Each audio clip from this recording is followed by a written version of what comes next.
Hey guys, and welcome to High and Black. I'm Bisi Akins, and High and Black is a safe space where you can get to know Black people, learn about their Black experiences, and how they've navigated their lives and careers as Black people. On today's episode, I am joined by the beautiful, she has like the most amazing smile right now. You know me, I feel like my smile is like on point, but now she's competing with me. It's like kind of a lot. I don't know what to do. Like, what do I do? Maybe I should smile even wider. Maybe I'm blushing. But I'm joined by Destynee, a world traveler and an author. Yeah. How are you doing, Destynee? I'm doing really good. I'm doing really good, thank you. Really, like your smile is actually amazing. Please. No, it really is actually. Thank you. Like, straight. Did you have braces growing up? Yeah. When I was younger, I had braces. Oh, yeah. Okay. It's like, guys, can we zoom into her? Smile to this camera. Smile. Oh, can you guys see? So how are you, Destynee?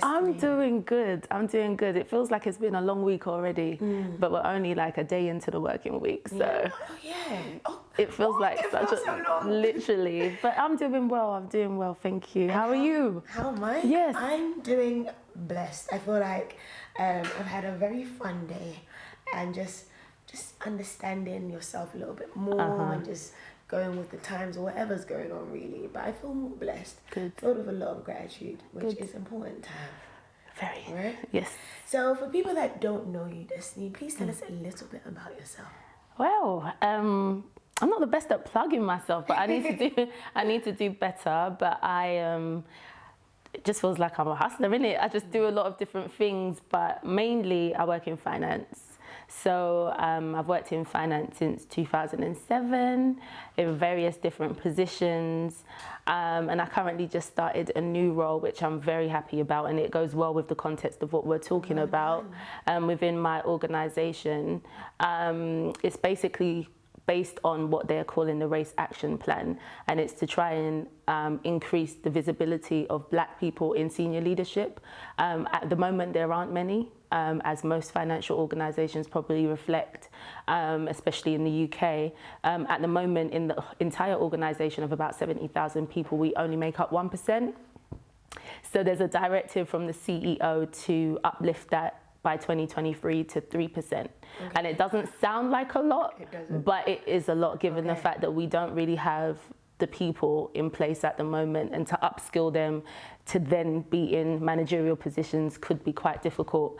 And it's funny because I was on my way out of the organisation, but due to, I guess, some things that I'd been working on Black History Month wise, they decided to create a role for me to stay, and it was no better than a role like this to try and see my people win within organisations like mine. I'm ready to do it. So so I'm really pleased about that. Congratulations. We thank God. But outside of that, it feels like I work a double shift. I've recently published a children's book. Yay! Yeah, so I'm recently an author. The book is called Tobias the Dream Adventurer, and it's dedicated to my nephew Tobias, who's always had a very curious mind. He's always wanted to travel, and especially because I do a lot of traveling, he's always had that level of curiosity, and I love it. So I dedicated it to him. I had a lot of people say to me, you know, you should write about your experiences and blog and vlog and all these good stuff. And due to my day job, I'm a busy child, so I don't really have time to do all of that. But I did want to share my experiences because I feel like I've become the best version of myself through my travels. I think that when you're in your own microcosm of a life, like you do your thing, you know who you are around your people. You're not really tested in different ways about the person that you've become, because you would like to think you're a good person. You like to think that you're a caring, kind, resilient, good Christian or good practicing Muslim or whatever your religion is. But it's easy to do that in your comfort zone. But then when you're outside of your comfort zone in different climates, around different cultures, you really get to test that about yourself, and really see who you really are when your friends are not around, when your family's not around, when you have to navigate in good situations as well as bad. So I found that travel really exposed me to me, and made me fall in love with myself, not in an egotistical way, but in a way that appreciates who I am and who my parents have raised me to be, to make me more confident. So when I do travel out, I know that I'm good. Like, I've got a level of confidence that knows that whatever happens, I'll be okay. So in order to kind of help the younger generation to realize that about themselves, I thought how best to not shine the light on me, but shine the light on the experiences and the fact that it's a little boy, a black little boy, so representation mattering, putting him as the protagonist of the book. It's just an easy way for me to write about my own experiences in with a childlike lens, and allow them to dream, because I do feel that if I started traveling a lot earlier than I have, I would probably be a lot further in my career. I'd probably be a lot further in myself and in my own journey. But God's timing is the best, so I think I am perfectly where I'm supposed to be. But I do have those thoughts of, you know, what could have, what if I started earlier, you know? So that's what's led to the book, which is the first of a series that will continue to come out. So that's what I do in a nutshell. So talk to us more about the traveling, because I love to travel. When you said curious mind, I'm like, yeah, Bisi, I am asking why. I'm not asking why. Maybe I was like, why was I born? Why do I blink? Why do we have eyelashes? Yeah. Why is this that way? Why are the stars like this? Right. I'm always asking why. It's good. Why is like the best question. If you don't ask why, I do. How do you learn? Why do you not ask why? Why would you not ask why? So what has traveling been like for you? Yeah. Tell me about that. So it's been like, I really feel like I've said it, it's just been such an awakening of self. Because just drawing back to what I said about finding and being tested by yourself. So like, I lived in a council estate, so I was around family all the time, and I could be me, but I was myself within context.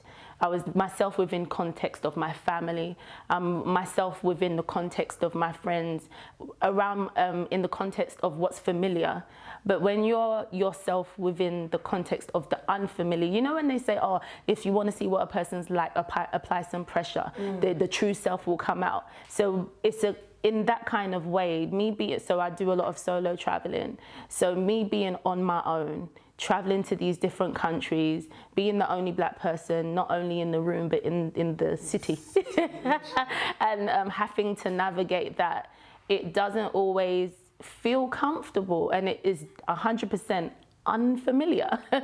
So being me has always been tested in those ways. If, for example, because when I travel, I do like to make sure that it is somewhat of a vacation. And because I work a quite stressful job, I need to relax. So I would go to quite high-end hotels. If I stayed in hotels, I would ensure that it's my time to decompress and pamper myself, from airport pickup to airport drop-off.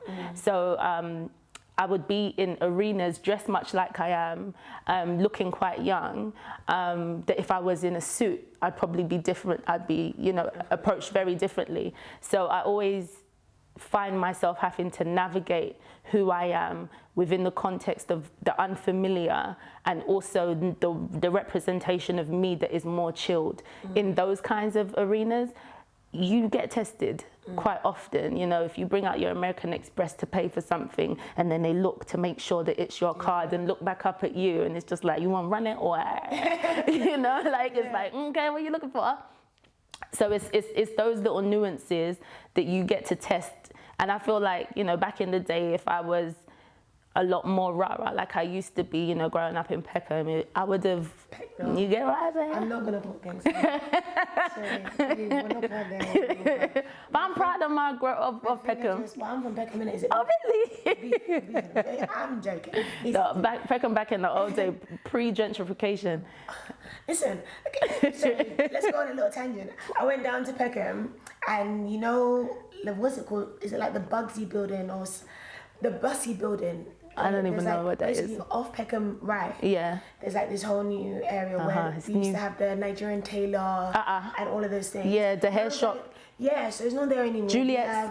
No, it's not there. So we have, what's it called? We have like I say we like I'm from Peckham, I'm not from Peckham, but we have like the Italian shop and we have like this whole area, and the posters, everybody there was white.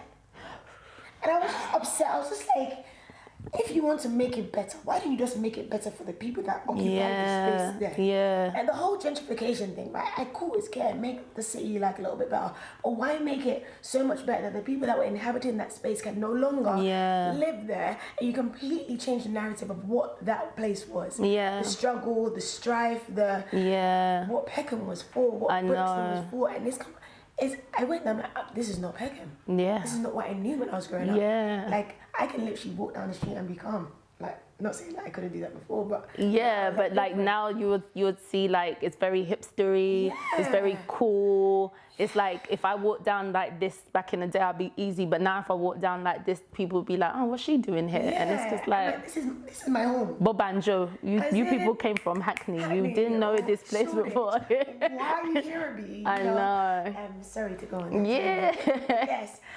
So what would you say has been your best traveling experience? Wait, before we do that, how many countries have you traveled to? At the moment, I feel like I'm behind because Corona has eaten into my travel this year, but so far 78 countries.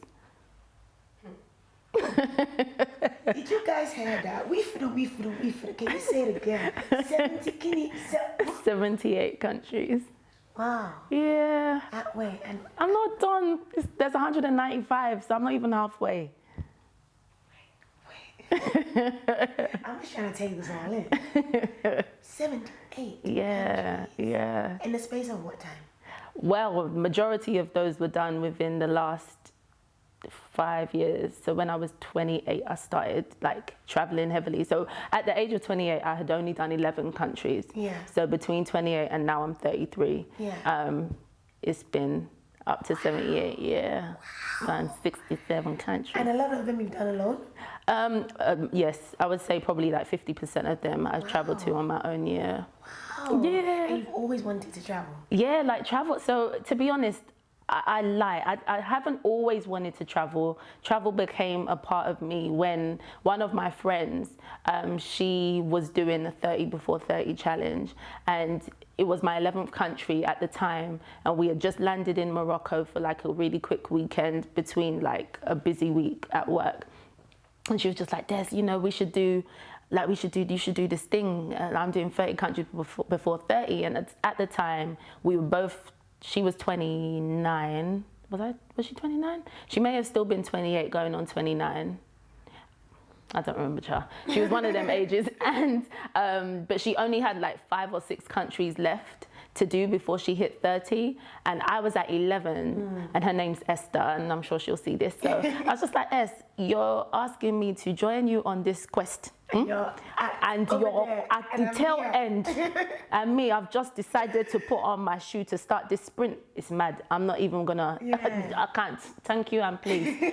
So she's one of my biggest cheerleaders. Like I have an amazing circle of friends, and we gas each other. Like we really do. And she was like, nah, Des, you could do it, man. If I could do it, you could do it. I was like, yes, I can't, please, and that weekend she got into my psyche, and I was like, all right, cool, I'm gonna do it. So I started documenting it on Instagram, and it built up what to me at the time was a large enough following.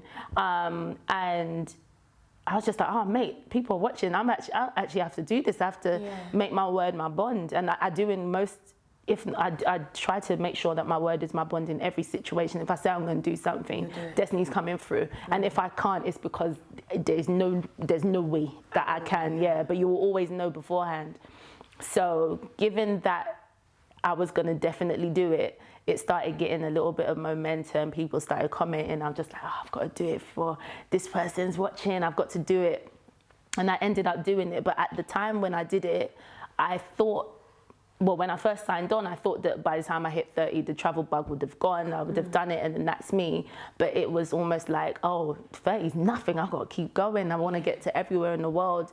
And meeting people, being exposed to different cultures, having so many different, experiences, one-on-one experiences with the most random people ever, meeting people from across the world in that remote country talking about similar experiences and learning about each other just became seriously addictive. And so since then, I haven't been able to shake the travel bug, and quite frankly, I don't ever want to.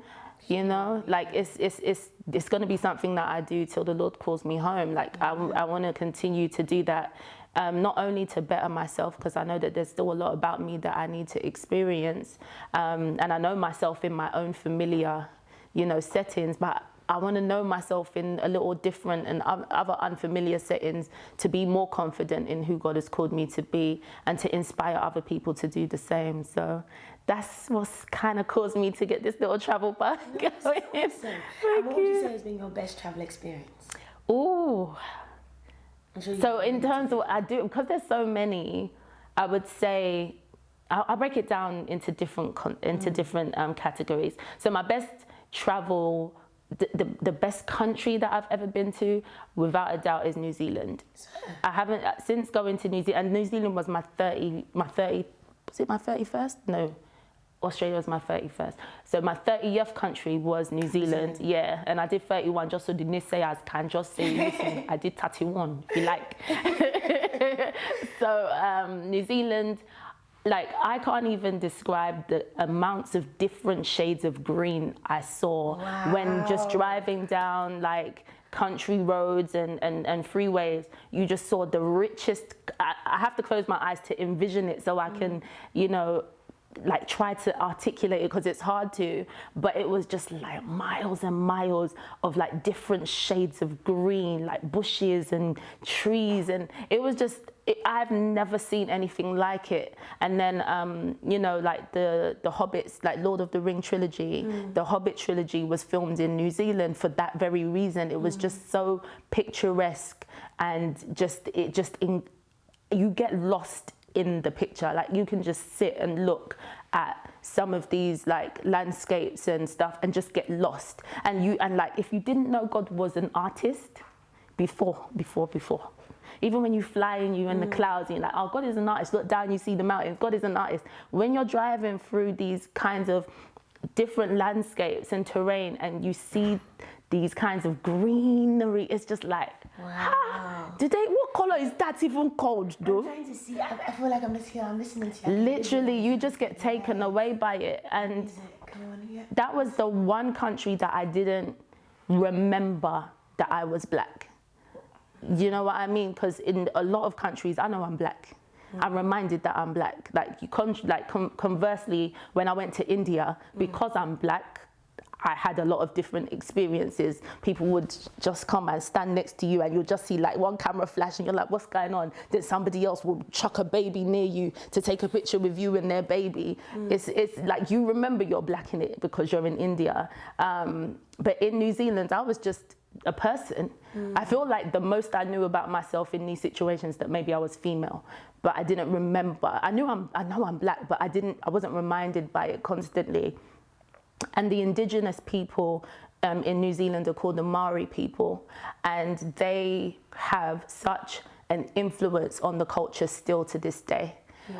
Amazing, right? And then if you're taking a flight 3 hours, you know, not further out, but like further towards us, to Australia, they don't have any of the indigenous people still. You know, they don't. You know, they've.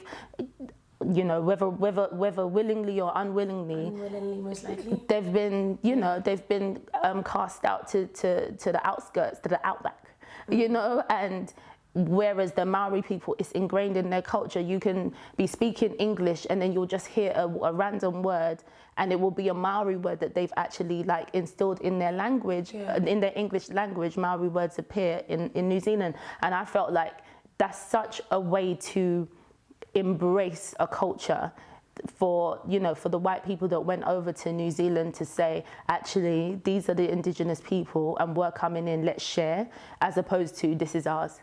And you have to make do with what we tell you is language and what we tell you is culture. Like places like New Zealand have done, I mean, places like Australia have done. So being in New Zealand and seeing that and seeing how the indigenous people and indigenous culture can be embraced and used for the good, And then conversely, in Australia, that hasn't been the case. It by far made New Zealand one of my favourite places to be, not only because of them culturally, but because of the landscapes and stuff. And it's very, very volcanic, and you get like some of the volcanic clay that you make your skin really smooth, and it's just awesome. Right? Absolutely. And you mentioned that in New Zealand you wasn't reminded. No.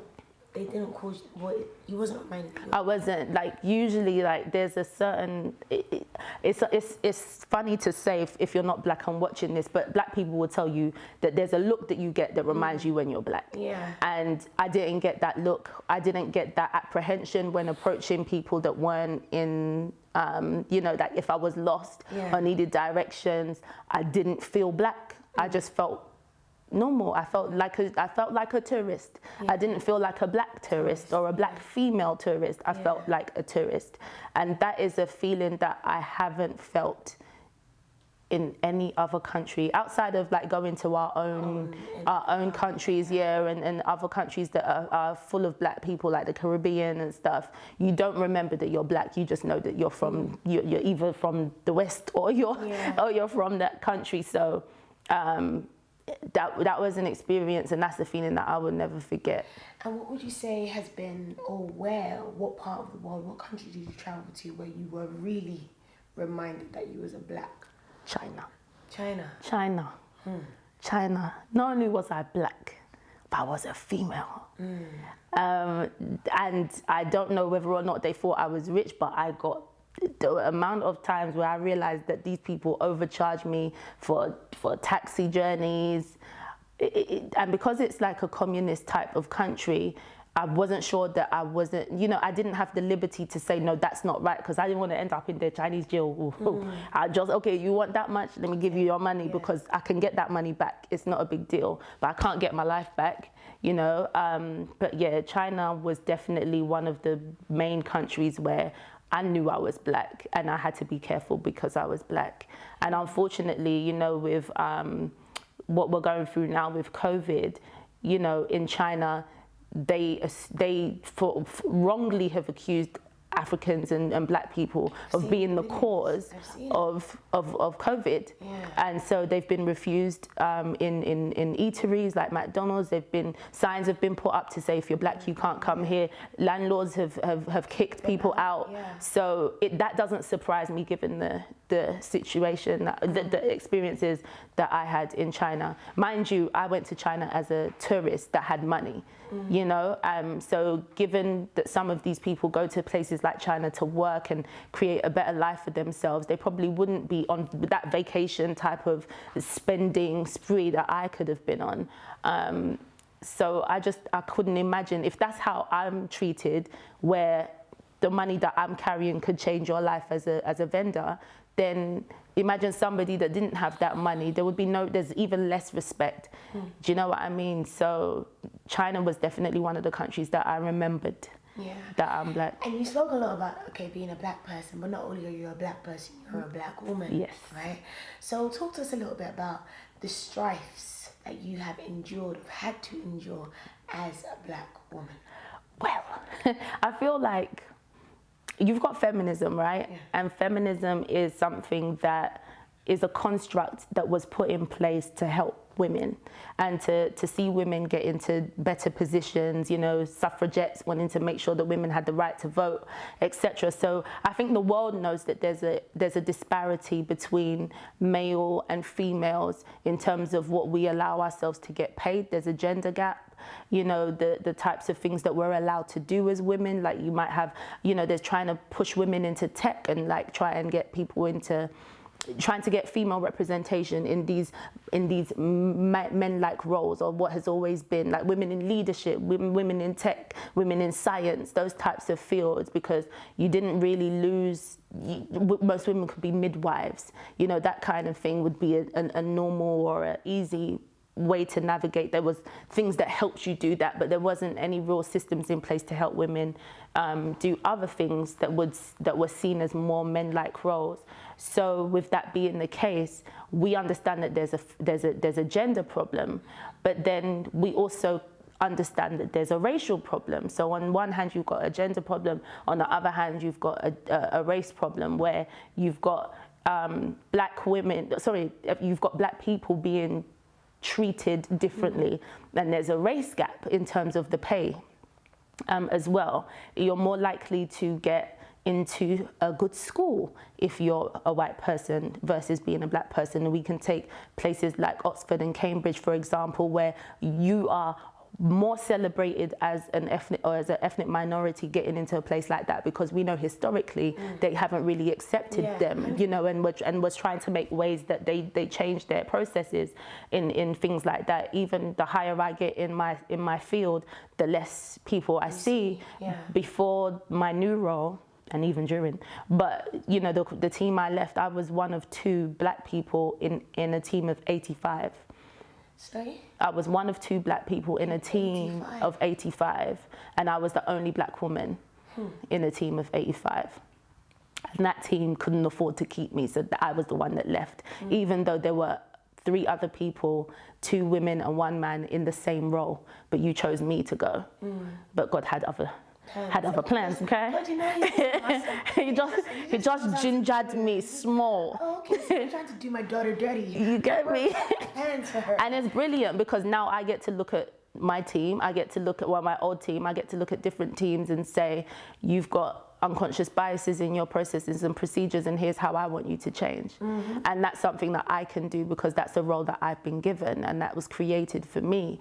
And had it not been for this guy that was a serious enemy of progress, he didn't realize that God was using his hand for the better, and that actually propelled me into something that I consider quite a dream position to be in.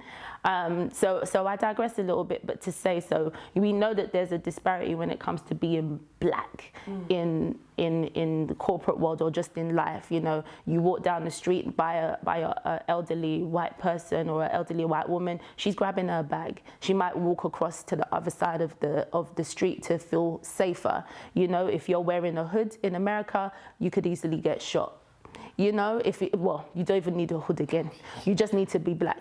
There's melanin. You know, you could be jogging like Ahmaud Arbery, and you all of a sudden you're the person that looked like a villain, and now you know street justice, and you're dead, and these people are still walking free.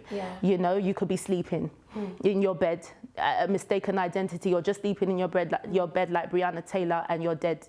You know what I'm saying? With no justice. Your neighbours will get justice. Oh yeah, the wall there, because you know, the wall is more important than your life. So what is it, to protect up to 12 years because you hit the wall? You know, it's nuts being black. So we understand that there's a gender issue, and we understand that there's a racial issue, but it's almost like double jeopardy when you put race and gender together and you are a black woman. And people underestimate the position of the black woman. We're strong and we're resilient, not only because we've been made to be, but because we've been forced to be, because we don't get afforded the same situations or the same liberties in life that black men do. Because if you look in like financial institutions, you're more likely to see a black man than you would a black woman. That's something that I can attest to. In tech, you're more likely to see that. I don't know whether or not they assume that because women are the breadwinners, that women are the homemakers, rather. See, I meant it the first time we did breadwinner.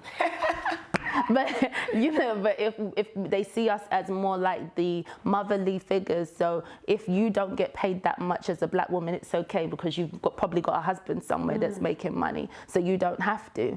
Or you're probably a single parent, so you don't really have time to work, and you're probably looking after your children because you don't have a black man in your life. Like, we just get labeled with so much that it tends to like unconsciously get reflected in how we're treated in society.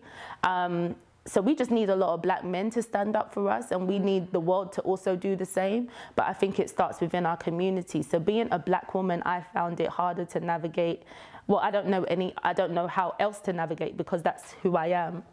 But I know when speaking to black men and when speaking to other people, and some people might disagree with me, but I know from my own experiences that it's almost like a double jeopardy, because I'm dealing with being a woman where there's a pay discrimination between gender, and I'm dealing with being black where we know that there's definitely a discrimination with race. But I wanted to touch on the topic of the black woman now being the breadwinner. Because you know that obviously we do make money, right? And a lot of women nowadays are starting to make a lot of money. Yeah. Sometimes more than their partners. Yeah. More than their male counterparts. Let me get comfortable. Yeah. So, what's it like for you as a black woman to be earning all the, don't tell me how much you earn, but to be earning all these P's, right? In terms of just how people see you. Yeah. And particularly in the dating scene. Has there been, let me not ask any more leading questions, but you tell me what that's like. So in terms of being a breadwinner, I think it's an amazing thing. I think for a black woman to be able to be a breadwinner goes against the stereotypes that we're dealing with every day. So more power to a woman that is making enough money to be the breadwinner. And I'm not talking about you're the breadwinner because you're on 30K and your husband isn't working, so therefore you're the breadwinner. I mean, the both of you are working and earning good enough money, but you just happen to have a level of seniority in your career. And I think that that's amazing. And I feel that, unfortunately to say, it does take a certain kind of man to deal with that. I feel like it should be easy for all of us to adapt to that, but the way a lot of people have been brought up is that the man is the head of the home, and that he takes care of the home. The guy brings back the bacon, you know, the hunter-gatherer. It's an age-old. It's an age-old function that has always been had over the years. So, you know, like the men go out and get the meat, bring it home, and the woman cooks it. You're barefoot and pregnant, you know, at home. And some women want that. And I feel like if that's your desire, go ahead, go, you know, enjoy yourself. But I think that we need to be adapting to women making money, because, like I said, black women are resilient, and we are very, like, we're ambitious, and a lot of the time it's not because not only because we are made to be, and that's how we function, but because we're forced to be. So if you're dealing with an ambitious woman, then you have to be a strong man. I wish you didn't have to be a strong man. You know, I wish that it was just easy for you to deal with a woman like that. But unfortunately, in our day and age, you do have to be a strong man to deal with that, because there's a lot of egos out there, in and out of the corporate world as well. Wow. And in the corporate world, you've been in it for how many years now? Oh, so I actually became more corporate because I worked in a bank until 2012. So what are we, 8 years? Yeah. Do you feel like there were times where you had to code switch? All the time. All the time? Yeah. What is that like for you?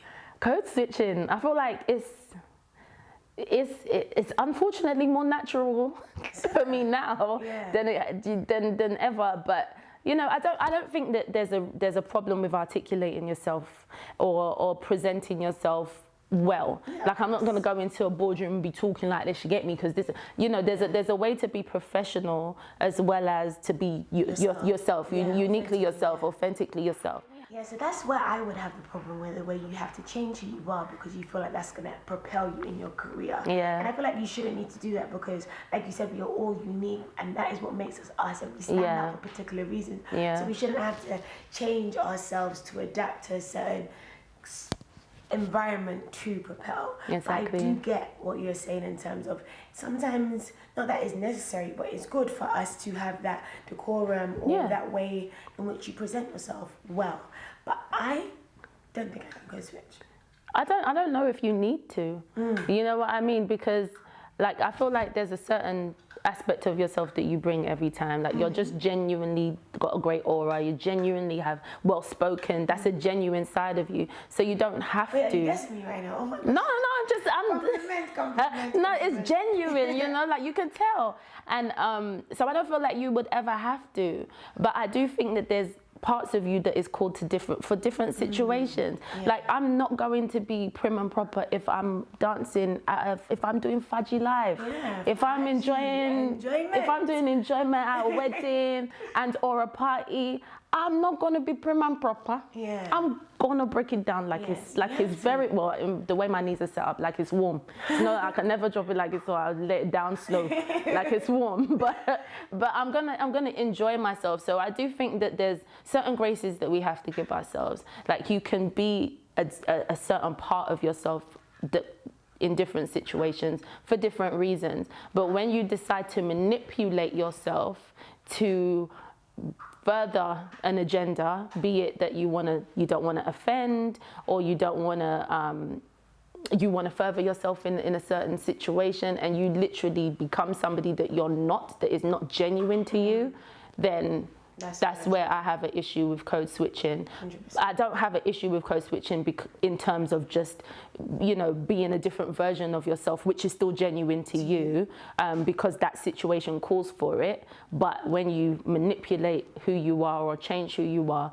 for the betterment of an agenda, be it your inferiority complex or, the other person is doing the most and you just feel that you can't be yourself, then that's when I'll be like, nah, man, just brush that off and be you. And be you. Yeah.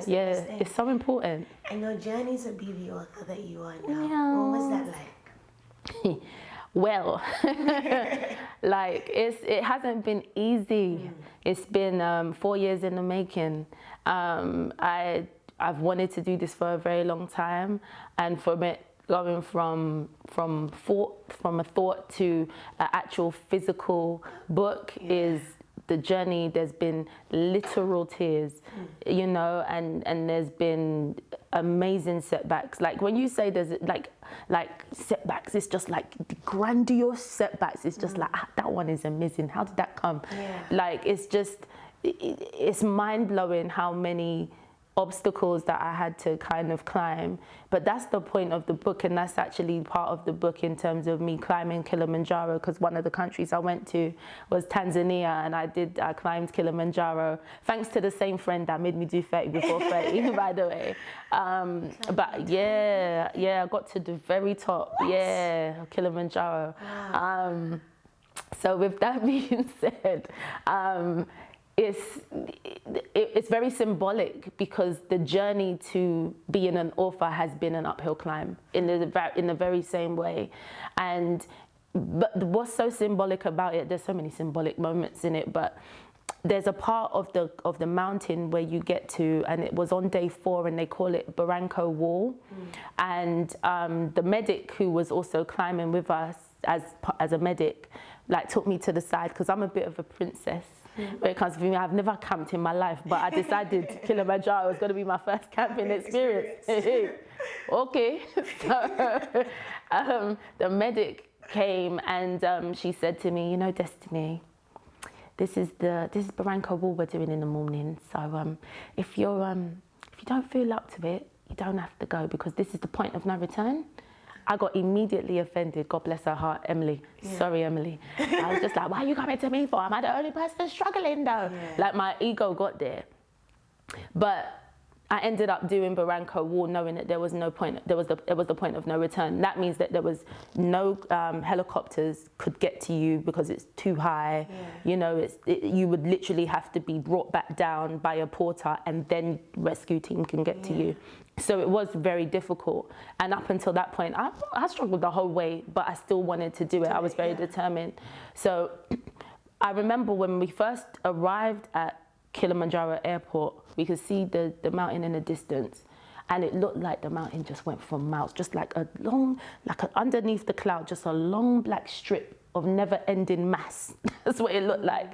And so I was just like, right, boy, this thing is wild. Like, it's a bit wide, isn't it? It's not like the little horizon thing I've seen in pictures on the internet. It's a bit mad. It's like, yes, if you keep going, it stretches for miles. I'm like, cool. Story. Okay. And then you get to Barranco Wall, and that's the first time, after the 4th day is the first time you see the top of the mountain. And I know for a fact that if I saw the top of the mountain from when I touched down, I would never have climbed it, because I would have seen how big it was. So I'm glad I got to the point of no return before I actually saw the top of the mountain, because I never would have climbed it. And I think that that's so reflective in life. Sometimes when you see how grand the vision is, If you know the end from the beginning, oftentimes you won't take the first step because it's just mad. It's too big. It's not going to happen.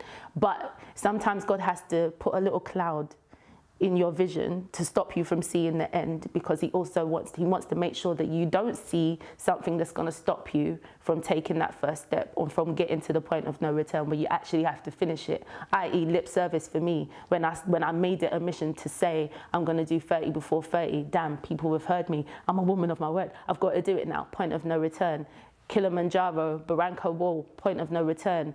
I'm going to write a children's book. Told some people, somebody said it, somebody wrote about it. It's now on the blog. People have heard about it, point of no return. If I understood the level of obstacles that writing this book would have taken or brought to me, I would never have started. Me, I like my sanity. I can't go insane. Yeah. I'm not doing it. Top of that mountain. It took 4 days before I saw the top. I thought the top was the cloud. I was like, I can see the snow. The people are laughing. That's not it. This further up, I'm just like, you guys are mad. I would never have started. And that's what I mean about the symbolic, how symbolic that is, and why that's changed my life.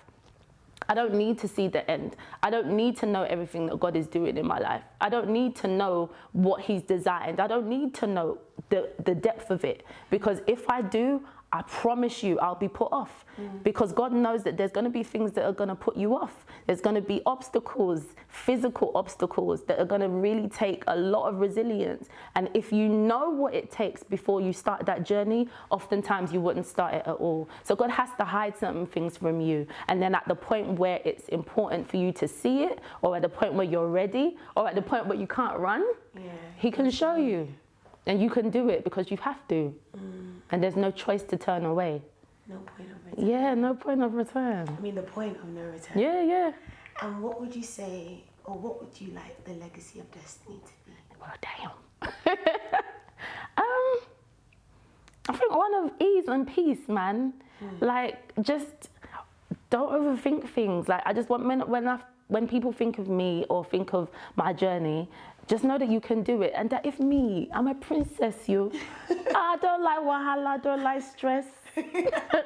If I can do things, like if I can achieve, if I can fight, because I get tired, we all do. And like I said, there's up until the point where I started my new role, even probably while I'm in my new role, there's a lot of things that try to get you down. So I want my legacy to be just push past it, keep moving. Like there's a saying that they had on the mountain where you do that pole pole, and that's Swahili for slowly, slowly. It's like don't rush to get to the end. Take your time, because if you rushed up that mountain, you'll get in altitude sickness.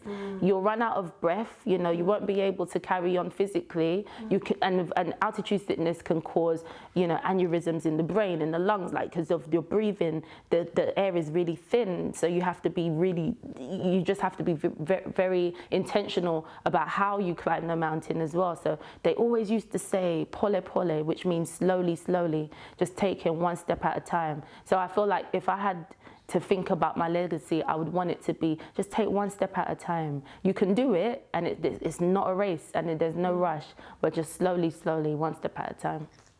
Thank you so much. It's actually been so amazing speaking to you and learning your journey and hearing your story. And I'm sure many people that do listen to this, they'll be like, wow, did she just say this? Thanks. Slowly, slowly. Point of no return. Do it. Oh, I'm just like, damn. Yay. No, it's honestly been amazing. And people want to follow you, they want to follow the journey, they want to get the book, see you travel at your adventure. Please plug yourself over here. Well, yeah, if you want to follow me online, I'm on Instagram mainly. So that's at Destynee, DESTYNEE. If you want to follow the book, it's Tobias the Dream Adventurer, so that's at Tobias the Dream Adventurer on Instagram and Facebook as well. If you want to buy the book, you can buy it on Amazon, so just type in Tobias the Dream Adventurer, it should come up. It's on ebook and on paperback. And yeah, you can go to my website if you want it signed, and there's a few other treats like some merchandise on there as well, Tobias merchandise. So you can go to www.destynee.com, that's DESTYNEE.com. And yeah, stay in touch, holla at me, I'm your girl. Thank you, Thank you, Biz. been amazing. And guys, that brings us to the end of another episode for High and Black. I hope that you thoroughly enjoyed this one, because I definitely have. And please do keep in touch. Please do share. Do the thing that you need to do. Make sure you're following me and them things there. Let your friends know, all of them. Yeah, just do what you need to do. I'm Bisi Akins. You've been watching the High and Black podcast, and thank you very much.